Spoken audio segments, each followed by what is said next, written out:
cette vidéo pour partager avec vous un petit peu mon expérience quand on est dans une situation où l'enfant peut faire preuve de démotivation ou de refus d'apprentissage. Donc là, c'est une vidéo qui va pas forcément s'adresser qu'aux petits enfants de petite section ou de moyenne section.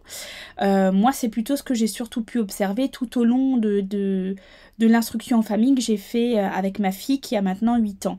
Donc il y a forcément eu des coups de mou, des moments où il y avait une démotivation, pas envie, ou un refus vraiment d'aborder certains apprentissages. Donc un petit peu, je vais partager un peu mes observations, mais les petites choses que j'ai mis en place et qui nous ont permis des fois de débloquer ou de sortir de ces situations-là. Voilà, parce qu'on a toujours envie, tout simplement, de proposer des choses à l'enfant qui puisse progresser et puis de passer outre une difficulté ou un manque de confiance ou une démotivation tout simplement.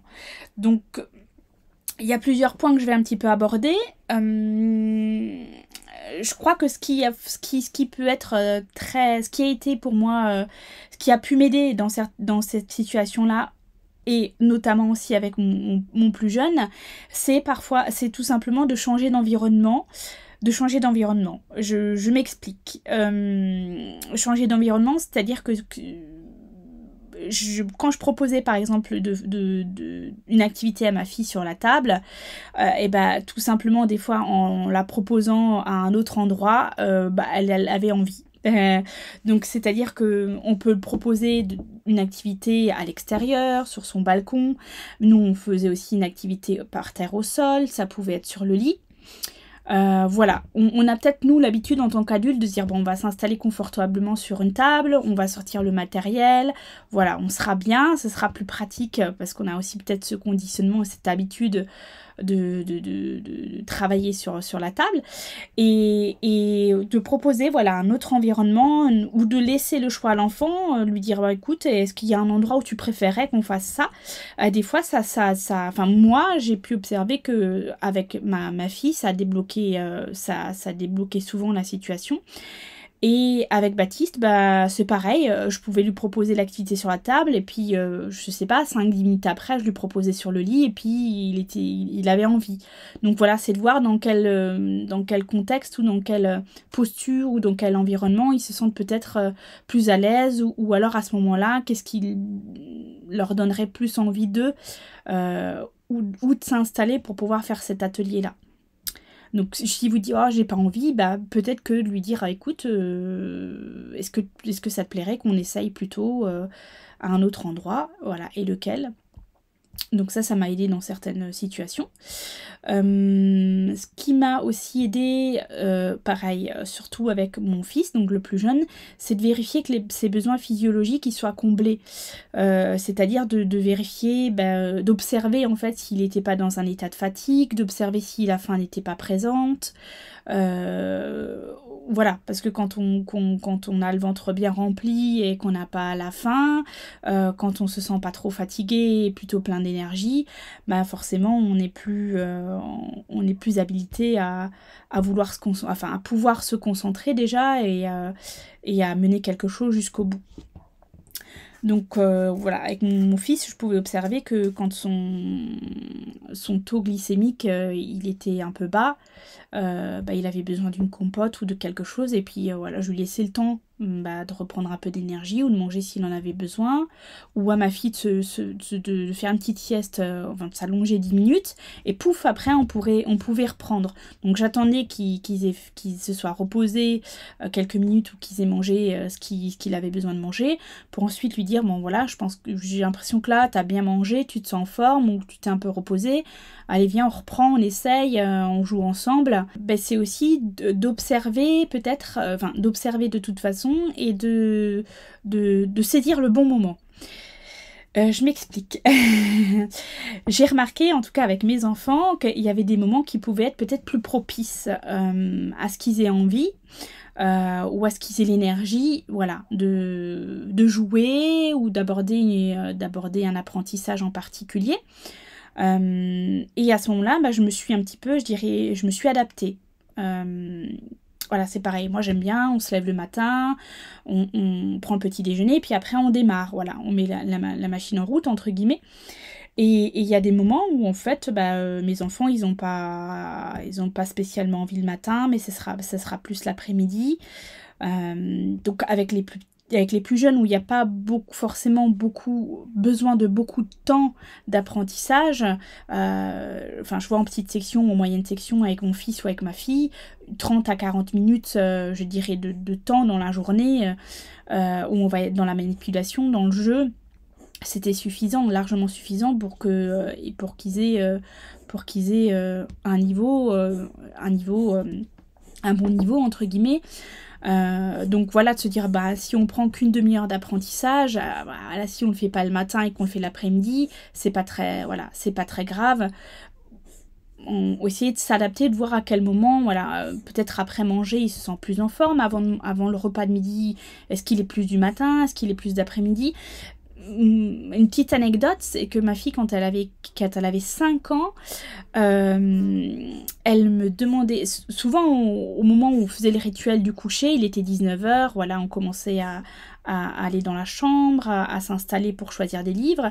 On avait une petite pièce à côté où c'est là que je proposais un petit peu, je dirais, l'instruction. Il y avait du matériel, il y avait des plateaux, et on passait par cette pièce au moment d'aller se coucher, en soirée, et c'est là où elle avait très très très envie, en fait, de s'installer. Et au début, très franchement, en fin de journée, on est fatigué, c'est pas à 19h qu'on a forcément envie de se poser avec son enfant pour l'accompagner dans ses apprentissages, c'est plutôt le moment où on va ritualiser le coucher, amener les histoires.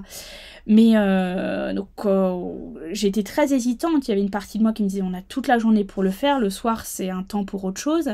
Et puis finalement, elle a redemandé une fois, 2 fois, je me suis dit allez, je joue le jeu. On y va, quitte à ce que ce soir-là on fasse pas d'histoire parce qu'il sera un peu tard ou qu'elle sera fatiguée. Des fois elle préférait même avoir un temps d'instruction plutôt que d'avoir une histoire. Et j'ai pas regretté, et j'ai toujours suivi cette demande-là, parce que ce que j'ai observé, c'est qu'il y avait un enthousiasme et une concentration qu'elle n'avait pas à un autre moment de la journée. Et il y a une phase comme ça où pendant très longtemps, ça a duré des semaines, même des mois, où l'instruction, en fait, tout au long de la journée, elle n'avait pas envie, ou ça pouvait durer peut-être que 5 minutes, mais à passer la soirée, passer 19h, c'était le temps où elle avait vraiment envie. Pourquoi? Je pense aussi parce que c'était un temps où les énergies se calment, la nuit... Voilà, la nuit tombe, c'est un temps où on se pose, on est plus calme, moi, ma fille à ce moment-là, elle était moins débordante d'énergie, mais elle n'était pas épuisée non plus de sa journée, donc elle était contente de se poser, de prendre un plateau, de manipuler, et puis d'apprendre des choses à ce moment-là. C'était son moment. Donc, mon observation et mon conseil aussi, c'est d'essayer d'observer et de saisir le moment qui peut être le plus propice, et de sauter sur cette occasion. Alors c'est pas toujours facile, surtout si on a plusieurs enfants, si on est occupé tout au long de la journée, mais des fois, dites-vous que ça peut vraiment valoir le coup. Moi, avec ma fille, à 20h, j'avais pas très envie, 19h, 20h, j'avais pas très envie, par moment, j'avais même pas du tout envie, j'étais fatiguée. Mais finalement, on y passait un temps où c'était très efficace de passer ce temps-là à l'accompagner à ce moment-là, plutôt qu'à un autre moment de la journée, en fait. Et parfois maintenant encore, elle a 8 ans, et je l'observe aussi chez mon plus jeune, parfois, ils vont préférer, au lieu de lire une histoire, de faire des petits jeux avec les lettres. Le soir, j'ai l'impression que c'est un moment où peut-être ils sont moins débordants d'énergie, les énergies sont plus posées, et c'est là où peut-être ils se disent là j'ai envie de me poser, de faire quelque chose, calmement. Voilà. Donc, je reviens aussi, sur le fait de changer d'environnement. Les moments où vous êtes en voiture, pour nous, c'était aussi des moments où on abordait aussi, ou alors on faisait des petits jeux sur l'apprentissage, et c'était aussi l'occasion. Parce qu'en voiture, vous pouvez mettre des comptines, vous pouvez mettre des histoires à écouter. Nous, on faisait aussi des jeux de syllabes, on faisait aussi des petites devinettes. Ça pouvait être des devinettes où on aborde le son. Par exemple, je pense à un animal qui commence par le son ch, qui a 4 pattes, qui aboie. Voilà, ça peut être des devinettes toutes simples et où on y inclut le début du son. Donc on peut travailler les sons comme ça. Ça peut être aussi quand il y avait un feu rouge, on s'amusait à compter ensemble combien de secondes il fallait attendre pour qu'il passe au feu vert. Donc là, on s'entraîne à compter.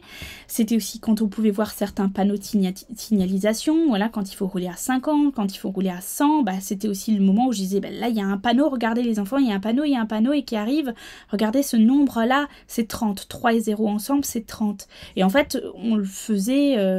on ritualisait ça, je disais, sur les chemins de voiture, pas forcément tout le temps, mais c'est pareil, je leur proposais, si elles avaient envie, ça pouvait être pendant tout un trajet, s'ils n'avaient pas envie, ils n'avaient pas envie, mais voilà, rien que d'y penser, en fait, à ce moment-là, bah, finalement, on abordait des choses aussi, et ça restait ancré dans la mémoire, et puis ça passe le temps. Ce que j'ai aussi dû faire, c'est faire preuve de créativité. de créativité, c'est pareil, c'est peut-être d'aborder les choses sous forme de devinettes, c'était des fois de faire toute une mise en scène, de rendre la chose un petit peu magique, avec un petit foulard qui cachait des objets, ça pouvait être d'utiliser des doudous ou des figurines qui parlent et qui ont envie de compter avec nous, ou de demander à ce qu'on lui donne 3 voitures ou 2 voitures, ou qui ont envie qu'on leur... des voitures qui ont envie qu'on leur remorque la lettre A. Enfin voilà, c'était vraiment de faire preuve un peu de créativité et de saisir peut-être aussi les petites choses qui pouvaient attirer l'attention ou que l'enfant pouvait trouver amusant, et de l'inclure en fait dans ces moments aussi d'apprentissage. Il y a eu des moments aussi où quand personne n'avait vraiment...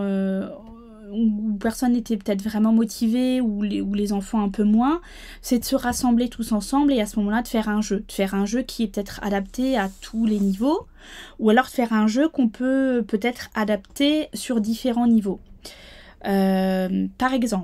Par exemple, les jeux de bataille comme Batanino ou Batasaurus, c'est des jeux de bataille, ou la bataille des dizaines qu'on peut trouver aussi sur des fichiers internet gratuits.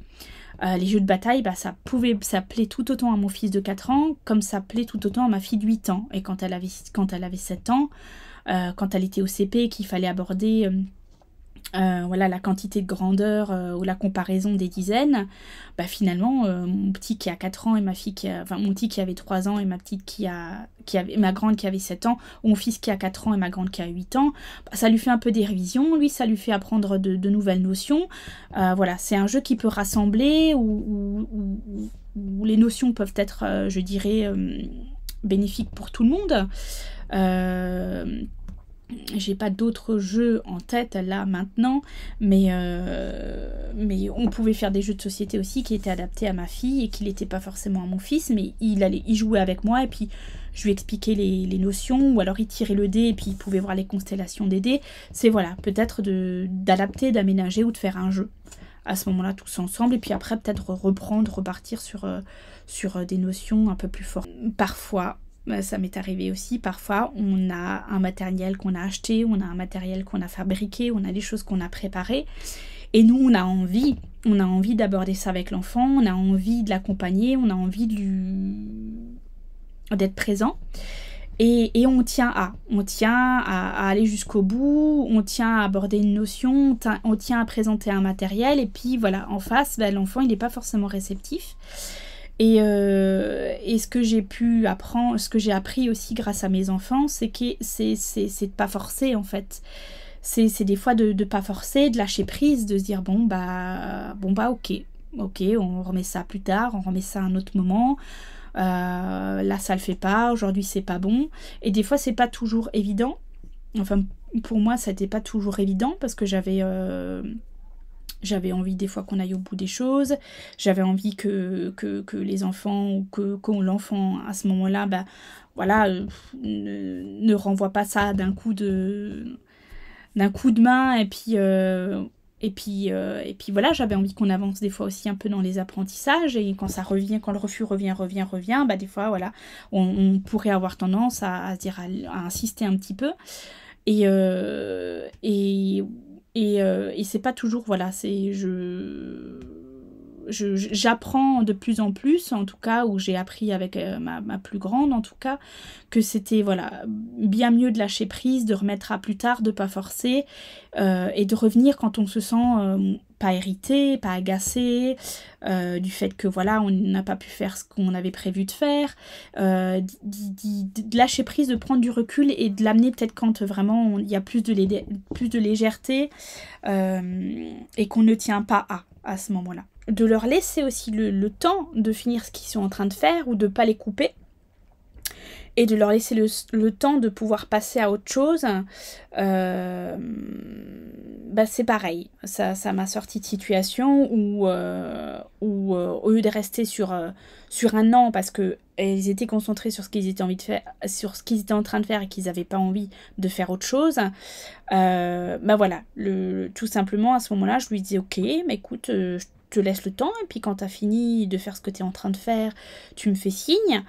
Ou alors avec ma plus grande, de lui demander combien de temps elle pense qu'il lui faudra pour finir ce qu'elle est en train de faire et pour pouvoir venir avec moi pour aborder des exercices en mathématiques ou autres et lui laisser choisir peut-être ce temps, lui dire est-ce que 5 minutes tu penses que c'est bon, est-ce que 10 minutes tu penses que c'est bon, et le fait que bah, finalement qu'elle ait un choix et un pouvoir de décision là-dessus, voilà, ok, vous pouvez me dire, écoute, 10 minutes. Et effectivement, 10 minutes après, elle était là et elle était concentrée. Donc ça, voilà, pour les plus grands, peut-être, c'est plus adapté. Mais pour mon fils, même qui est plus petit et qui pouvait être concentré sur quelque chose, j'attendais qu'il ait fini d'être très très concentré pour pouvoir lui amener après quelque chose d'autre ou un jeu. Donc ça aussi, c'est d'observer ce qu'ils sont en train de faire et de se dire, bon là, si je viens lui proposer quelque chose alors qu'il est concentré sur autre chose, il va forcément vous envoyer bouler. Aussi, on parlait de changer d'environnement et changer de matériel. Des fois, il y a un matériel peut-être qui peut être pas très parlant à l'enfant ou voilà, qui le rend pas très attrayant peut-être.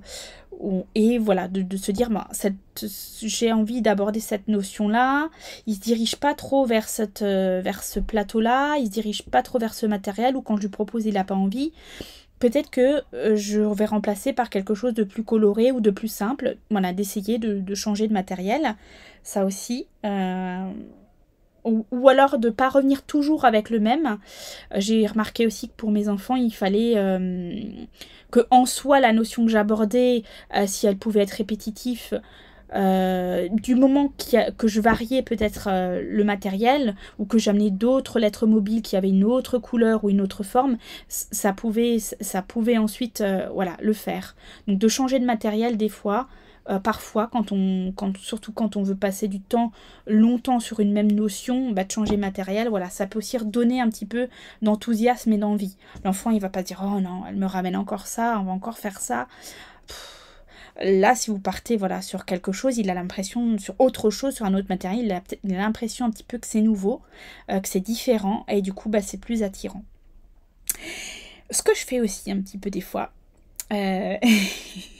par malice, c'est qu'innocemment, je vais disposer un matériel spécifique à un endroit de la maison ou sur la table, sans dire que j'ai quelque chose à leur proposer. Je vais disposer le matériel et j'attends de voir quand est-ce qu'ils vont s'y diriger, j'attends qu'ils me demandent qu'est-ce que c'est, pour ensuite proposer ce que j'ai prévu moi de proposer, ou tout simplement de laisser libre le choix de la manipulation et d'être juste disponible et de verbaliser à ce moment-là. Parce que des fois quand on vient vers l'enfant et qu'on lui propose quelque chose, ou alors qu'on a le matériel à disposition mais qu'il n'a pas très envie, moi des fois je me dis innocemment je laisse traîner quelque chose parce que il va peut-être se dire mais qu'est-ce que c'est ça, il va aller regarder, il va aller observer, il va toucher et je vais pouvoir venir avec ce que j'ai en tête. Donc de laisser tout simplement les choses disposées à un endroit ou à un moment donné et de le laisser y aller par lui-même, il va peut-être plus accepter ce qu'on va lui proposer que si on le dirige dans la salle, dans la pièce d'instruction, ou alors qu'on vient avec nous-mêmes avec une activité. Des fois, pouf, comme par magie, je dirais pas, mais innocemment, on a laissé traîner quelque chose. Nous, on sait ce qu'on a envie de lui proposer derrière ça, mais lui, il va juste être curieux de voir ce que c'est, et puis on va pouvoir susciter l'envie aussi à ce moment-là. Et puis de laisser tout simplement du matériel à disposition à portée de vue. Et puis de l'accompagner quand il se dirige vers un matériel en particulier, on observe que il se dirige peut-être souvent vers ce matériel. Donc c'est plus à ce moment-là les mathématiques qui l'attirent, c'est plus les formes géométriques, c'est plus le dessin qui va préparer à l'écriture, ou c'est plus les sons.